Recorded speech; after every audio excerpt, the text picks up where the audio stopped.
aunt showed up at my grandmother's Thanksgiving dinner and told me there was no room for me at the table. I was standing on the front porch holding a casserole dish I'd spent 3 hours making, my 4-year-old daughter Lily pressed against my leg, and I could hear everyone laughing inside. I want you to understand something. That wasn't just any house. That was my grandmother's house, the one I'd helped repaint the shutters on 2 summers ago. The one where I spent every Thanksgiving of my childhood sitting at the kids' table until I was probably too old for it, eating my grandmother's sweet potato pie and fighting my cousin for the last dinner roll. I knew every creak in those floorboards. My aunt opened the door maybe 6 inches. She had a glass of wine in her hand, and she looked at me the way you look at someone who's shown up to the wrong party. "Oh, honey," she said, "we're actually at capacity tonight. You know how it gets." Capacity. She said capacity. On Thanksgiving. I stood there for a second, just trying to process the word. Behind her, I could see the chandelier in the dining room lit up, could hear my uncles laugh, could smell the turkey. Lily tugged on my sleeve and asked if we were going in. I didn't know there was a guest limit, I said. My aunt kind of tilted her head. "It's just a lot of people, sweetheart, you understand." She closed the door. Not all the way, just enough. I stood on that porch for another few seconds, casserole in my arms, Lily looking up at me. Then I set the dish down next to the front mat. I don't even know why. Some automatic gesture, like I was still expecting someone to take it, picked Lily up, walked back to my car, and drove away. I didn't cry. I was too confused to cry. I kept going over it. Capacity. We're at capacity. We're at capacity. What does that mean? How do you run out of room for your own family? Lily fell asleep in her car seat about 10 minutes in. I turned the radio off so I wouldn't wake her and just drove. I had nowhere to go. My apartment was 40 minutes away. I hadn't packed anything because I was supposed to be staying at my grandmother's for the whole long weekend, helping her with dishes the next morning, watching the parade replay, doing all the things we'd always done. My phone buzzed on the passenger seat. I glanced at it. My grandmother's name on the screen. I almost didn't answer. I thought maybe she was calling to apologize on my aunt's behalf, to say something soft and diplomatic that would make me feel worse, not better. But I picked up. "Where are you?" Her voice was not soft. It was not diplomatic. "I'm in the car," I said. "We were heading home. You pull over right now, and you turn around." She wasn't asking. I mean it, right now. I pulled into a gas station parking lot. Lily was still asleep. "Grandma," she said. I heard what she said. I heard what she said. I heard what she said. A pause. "You come back to this house. You bring that baby and you come back. I am asking you." I sat there for a second with the engine running. "Okay," I said. "Good." She hung up. I don't know what I expected when I walked back through that door. Some version of an apology, maybe. A quick reshuffling of chairs, my aunt looking embarrassed. Instead, when I came in, Lily half asleep on my shoulder, casserole dish back in my hands, the whole room went quiet. My grandmother was standing at the head of the dining room table. She was 81 years old, and she was standing the way she stood when she meant something. "Set that dish down in the kitchen," she told me, "and sit down, both of you." My aunt was across the room. She'd stopped mid-sentence talking to someone. My mom was there, my uncle, my cousin Brandon and his wife, a few people I vaguely recognized as family friends. The table was set beautifully. There was clearly enough room. There had always been enough room. My grandmother looked at my aunt. "Would you like to explain to me why my granddaughter was sent away from my home?" My aunt laughed, that little laugh people do when they're hoping something will turn into a joke. "Mom, it was just we had a head count and—" "I run this house," my grandmother said. "I do the head count." The room was very quiet. I put Lily in a chair next to me and she immediately reached for a dinner roll, which, honestly, same. I should back up and tell you how we got here, because this didn't come out of nowhere. It never does. My parents divorced when I was 11. My dad moved 3 states away, and after a couple years he was mostly just a voice on the phone at Christmas. My mom remarried when I was 14. a man named Ray, and Ray had a son named Brandon who was 2 years older than me and had, in Ray's words, a lot of potential. Brandon's potential mostly expressed itself as expensive hobbies and a rotating series of business ideas that Ray and my mom enthusiastically funded. At 16, it was a music studio set up in the basement. At 20, it was a food truck that lasted one summer.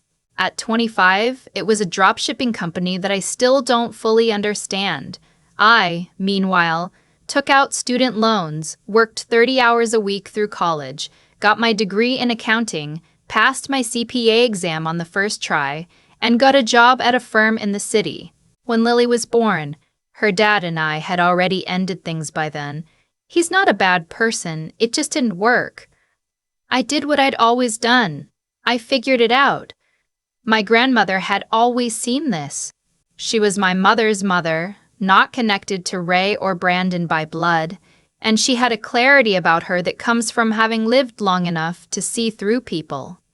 She'd told me more than once that she was proud of me in a way that didn't feel like something you said to fill silence. It felt like something she'd decided was true. The tension with my aunt was different. My aunt was my mom's younger sister, and she'd always been in my mom's corner on everything, including the unspoken belief that making things easy for Brandon was just what the family did. I wasn't sure my aunt actively disliked me. I think she just found me inconvenient. The Thanksgiving thing wasn't the first time. There was the birthday party 2 years ago where I found out I was the only one not invited to the family dinner portion. I was told the reservation was full, and then saw photos on Instagram the next day with plenty of empty chairs. There was the way my mom never quite remembered to tell me about family plans until it was too late for me to rearrange my schedule. Small things. The kind of things you can't quite prove mean what you think they mean.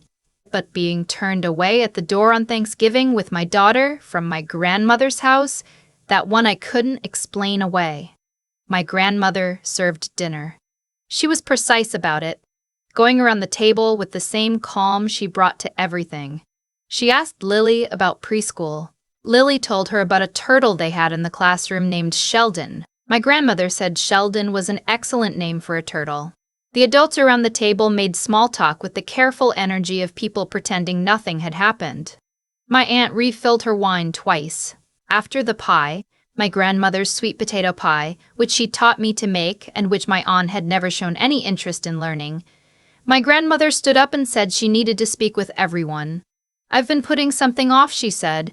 I had a meeting with my attorney last week, and I've been thinking about how to bring this up. I suppose tonight has made the timing clear. My uncle leaned back in his chair.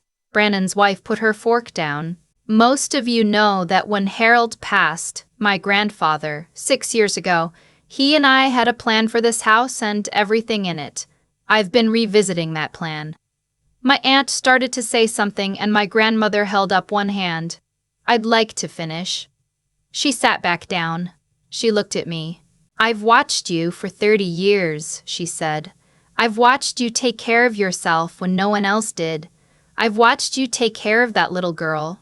And I've watched the people at this table make you feel like a guest in your own family. The room was so quiet I could hear Lily's fork against her plate. I'm leaving this house to you, my grandmother said, and the contents of the estate. My attorney is drawing up the revised documents this week. My mom made a sound I'd never heard her make before. My aunt stood up. Mom, you can't just... I've also found something that I need to address. My grandmother set her napkin on the table with a deliberate kind of calm. She looked at Brandon. Would you like to tell me where the Holbrook quilt is? Brandon blinked. The what? The quilt. The one that was in the cedar chest in the guest room. It was made by my grandmother. It has been in this family for over 100 years. She paused. It was there in August. It isn't there now. Brandon looked at the table. I asked you to help me move some things out of the guest room in September, she said. I found a receipt last week. An online auction site. A quilt matching the exact description sold for $800 in October. The silence this time was a different kind. Brandon, my aunt started. I have the listing saved, my grandmother said. The photograph is of my guest room floor. You can see the corner of the rug. Brandon's wife was very still. I don't know if I'll pursue that legally, my grandmother said. But I want it said, in front of everyone, in this room, so that there are no stories later about why I made the decisions I made. My mom looked at Ray across the table. Ray was looking at his hands. My aunt turned to me like somehow this was adjacent to something I'd done. Did you tell her? She didn't tell me anything, my grandmother said. I have eyes. I have always had eyes. Brandon pushed his chair back. His wife murmured something to him. He said they needed to go check on their dog. They left so fast my aunt was still mid-sentence when the front door closed. My mom sat very still for a long time. Then she looked at me. I don't know what she was expecting. For me to say something reassuring, maybe, to soften it the way I'd always done. I didn't say anything. My uncle cleared his throat and started collecting plates, which was the most useful thing anyone had done all evening. My grandmother reached across the table and put her hand over mine. I'm sorry it took me this long, she said quietly. I kept thinking people would find their way to being better. I waited too long. You didn't, I told her. I did, she said, but we're here now. Lily had fallen asleep against my arm. She'd eaten 2 dinner rolls and most of a serving of mashed potatoes, and she was done with all of us. My aunt tried once more on her way out. She stood in the hallway putting on her coat and said something about how this wasn't what my grandfather would have wanted, and my grandmother said without looking up from the dish she was drying, Harold wanted people to be treated with dignity. That's exactly what I'm doing. The door closed. My grandmother and I did the dishes. The real ones, not the stuff that goes in the dishwasher. The good china she only used for holidays, the crystal glasses, the serving bowls she'd had since before my mother was born. We washed them the way she'd taught me. Hot water, careful. She told me about a trip she and my grandfather had taken to Vermont the year after they got married, before they had any money, staying in a little inn and eating at a diner every morning. She said it was the best trip of her life. Lily woke up around 9 and wanted to know if there was more pie. There was. I stayed the whole weekend. I slept in the room that had always been mine when I visited, the one with the yellow curtains and the window seat. And in the mornings I made coffee and brought a cup to my grandmother before she was fully up. And she sat in bed holding it with both hands the way she always had. And it felt like something had been returned to me that I hadn't known was missing. The paperwork took about 3 weeks. I wasn't in the room when it was finalized, but my grandmother called me the same afternoon and told me it was done. I was at my desk at work, and I had to go to the bathroom and sit on the floor for a few minutes just to have somewhere quiet to be. The quilt was found, eventually. Brandon hadn't actually sold it. That was my grandmother's mistake. The listing was something similar, but not the same. He packed it into a storage unit with a bunch of other things without telling anyone. When my grandmother found out, she called him and told him to bring it back, and he did, and that was that. No charges.